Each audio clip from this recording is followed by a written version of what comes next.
practice set A for chapter 5. For chapter 5 practice set A, I want you to calculate the FUTA and SUTA tax, federal unemployment and state unemployment tax for 5.5.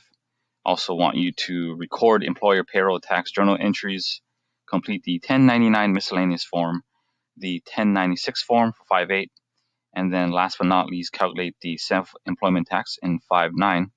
So first I'll be going over 5.5. To help with 5.5, I will be looking over practice set C, which is pretty similar. So in 5.5, you'll be calculating the FUTA and SUTA tax. In here, for each of the following, you want to each of the following independent circumstances, calculate the FUTA and SUTA tax owed by the employer. So if we look here at number 1, an employer in Statesboro, Georgia, employs 2 individuals whose taxable earnings to date prior to the current pay period are $4,500 and $7,900. During the current pay period, these employees earn $3,120 and $1,400 respectively. The applicable SUTA tax is 3.1%, and the Georgia SUTA threshold is $9,500. So to find the solution for this, look at number 1 here. For the employee number 1, FUTA tax, we'll take the $7,000, subtract by the $4,500, multiply by the 0.6%. And then for employee number 1, the SUTA tax, I'll take $3,120, multiply by the given 3.1% to find the SUTA tax of $96.72. If you look at employee number 2 in the FUTA tax, he previously exceeded the FUTA tax wage base. For employee number 2, the SUTA tax, you take $1,400, multiply that by the given 3.1% to find a tax of $43.40. The total FUTA tax is $15 plus 0 for employees 1 and 2, for a total FUTA tax of $15. The total SUTA tax is $96.72 plus $43.40, adding up the 2 employees for a total SUTA tax of $140.12. Okay, so for problem number 2, we have an employer in San Francisco, California, who employs 3 individuals whose taxable earnings to date prior to the current pay period are $3,400 and $60,200 and $6,700. During the current pay period, these employees earn $2,200, $3,550, and $3,000 respectively. The applicable SUTA tax rate is 4.4%, and the California SUTA tax threshold is $7,000. So look at the calculations for this problem. Employee number 1 has a FUTA tax. Take the $2,200 and multiply by 0.6%. See here. Number 2. For employee number 1 to calculate the SUTA tax, if you look at number 2 here, it looks like you take $2,200 and multiply by the 4.4% that's given here. That gives me an employee number 1 SUTA tax of $96.80. If you look at employee number 2, looks like he exceeds the FUTA tax wage base and the SUTA wage base, so keep that in mind. There is no SUTA tax and FUTA tax. For employee number 3, you take $7,000, subtract $6,700, which is the threshold, subtracted by the income, multiplied by 0.6% to get a federal unemployment tax of $180. Also for employee 3, we take the $7,000, subtract the threshold of $6,700, multiplied by the rate given of 4.4% to get a state unemployment tax rate of $1,320. The total federal and state unemployment tax rates will be the sum of all the employees. So it will be $1,320 plus 0 plus $180 for a total federal unemployment tax of $15. And the total state unemployment tax will be $96.80 plus 0 plus $1,320 for a total state unemployment tax of $110. So for number 3, if we look at number 3, we have an employer in the U.S. Virgin Islands, employs 2 individuals whose taxable earnings to date prior to the current pay period are $53.50 and $25,240. During the current pay period, these employees earn $2,500 and $18,700 respectively. The applicable SUTA tax rate is 1.5%, and the U.S. Virgin Islands state unemployment tax threshold is $26,500. So if we look here, we pay attention to those numbers. And number 3 are the calculations. Employee number 1 for the federal, take the 7,000 threshold that's given. We take the 7,000 subtracted by the 5,350 multiplied by 3%. We get a federal unemployment tax of $4,950. For the state unemployment tax, we take 2,500 multiplied by the 1.5% to get 3,750. Employee number 2, federal unemployment tax, exceeded the FUTA tax wage base, so there is no tax for there. But in terms of the state unemployment tax, take 26,500, subtract by 25,240, multiply that difference by 1.5% to get a state unemployment tax of $1,890. The total federal tax would be the sum of the 2 employees, which would be $4,950, and the total state unemployment tax would be the sum of the 2 employees, $3,750 plus $1,890, for a total of $5,640. So I'll give you some time to look at the numbers here. Number 3, take a look at the calculations.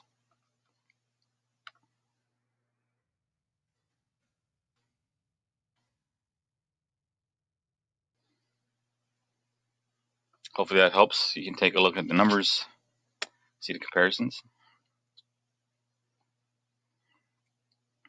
Okay, so number 4, we have an employer in Columbia, South Carolina, employing 3 individuals.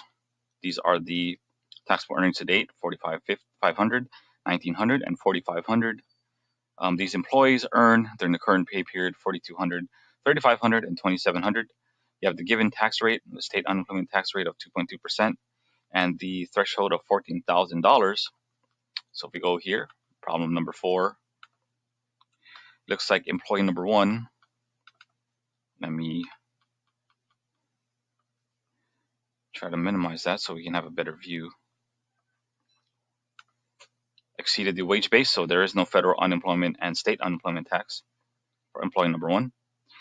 Employee number 2 made $3,500, right, in their pay period. Multiply that by 0.6% for the federal unemployment tax of $21. Employment number 2, as I mentioned, earned $3,500. We multiply by the 2.2%, the given state unemployment tax rate of $77. Employee number 3, federal unemployment tax, we have a threshold, right, 7,000. Subtract that by 4,500, and then we multiply that by 0.6% for the federal unemployment tax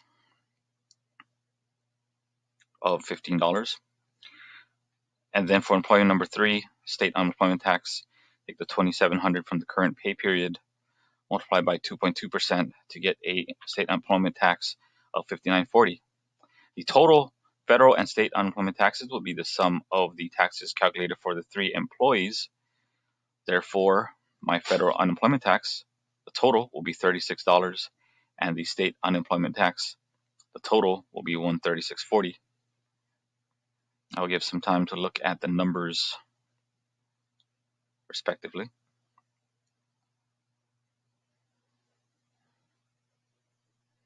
Okay, so other parts that I wanted to cover, practice set A, I believe, was 5.6. We'll take a look at 5.6. So what you had to do here is record the payroll journal entry. This is an example from practice set C. You have the Medicare tax payable, state unemployment tax, Social Security tax payable, and the federal unemployment tax. Forgot the journal entry for that. If I look at 5.6 here, This would be the resulting from the numbers I have listed from practice set C. We would add up the federal unemployment tax payable, state unemployment tax payable, the Social Security tax payable, and Medicare tax. The sum of that will include a debit and payroll tax expense. Would have each payable listed as a credit, and then the reasoning form of this journal entry would be recording of employer payroll tax expenses. Other things I needed you to do is completing the miscellaneous 1099 and the 1096. For the 1096, you just need to fill in the information. Keep in mind the total compensation. You have 8 forms. Also the figure for 1096. The total compensation of these 8 forms is $101,400. So keep in mind where you would need to input that information in this form here. Also fill in the various information regarding the name, Social Security, federal identification number, and etc. for 1096. As for 1099 miscellaneous, apologize for that. You'd have to calculate, right? You'd fill in your form, fill out the various information. I think what's given, you have to pay attention to what's given in the 1099 form. They give you the non-employee compensation. You have to fill that out, and other various information you would have to fill out for the miscellaneous form. And last but not least, I wanted to calculate or discuss the 5-9, calculating the self-employment tax.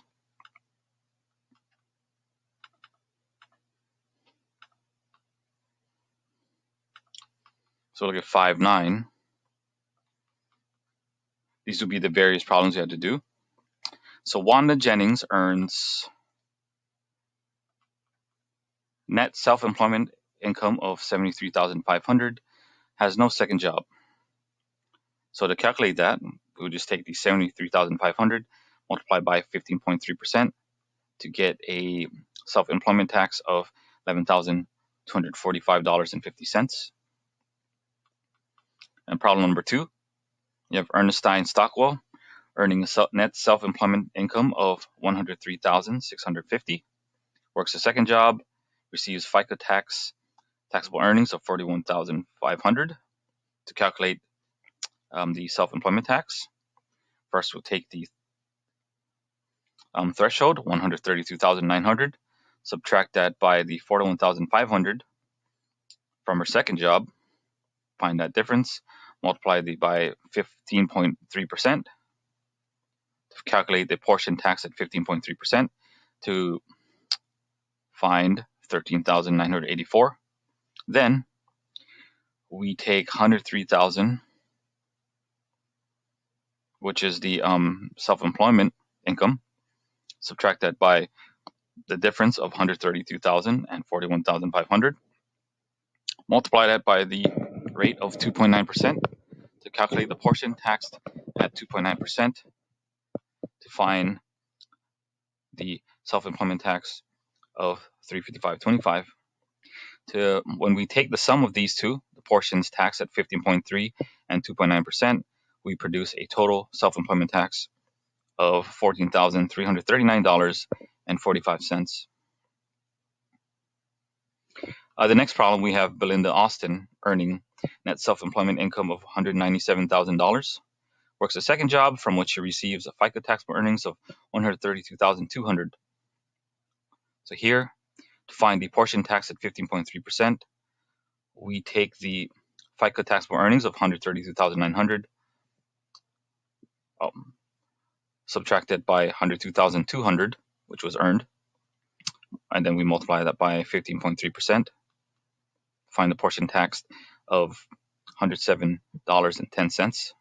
Find the portion tax at 2.9%, we take the self-employment income of $197,000, subtract that with the difference of $132,900 and $130,200, multiply that by the 2.9%. We figure out that the portion tax at 2.9% is $56.9270.